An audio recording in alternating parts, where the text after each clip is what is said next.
láti gbà tí mo ti dé hòtẹ́ẹ̀lì wọ́n ní ọmọ kan tí mò ń gbádùn lè ranú ṣúgà. ṣebí wà tìyàwó ẹ lẹ́jọ́ wa.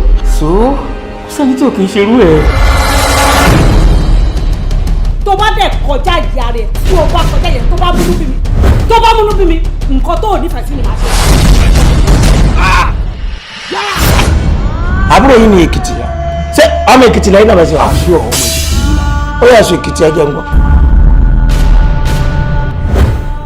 contract tá à ń lé látijọ́ yìí ó di bọ́ sí. ẹ tẹ́mi àti ẹ̀ tí ń fẹ́ra àti pé wọ́n sọ wípé kò nífẹ̀ẹ́ mi mọ́ irú ọ̀rọ̀ wo ló ń sọ yẹn. ṣé ìwé tẹ̀ sọ yẹn kò rá èmi o. tó bá rí ọmọ tí mi ṣe bí báyìí wá fẹ́ in fact wọ́n ní mo ti wá ṣe pẹ̀lú ìyàwó mi ìfẹ́ kó tán ọmọ tó ti ṣẹ́yìn fún mi lẹ́ẹ̀mejì. Finally, I'm now Mrs. Olakiitan. kọ́ bá gé yẹn ni ọ̀gá fẹ́rin ó ti pọ̀ jùjú wọ́. owó ni mo ní wọ́n láìkì kì í ṣe owó kì í ṣe owó ni mo pè owó.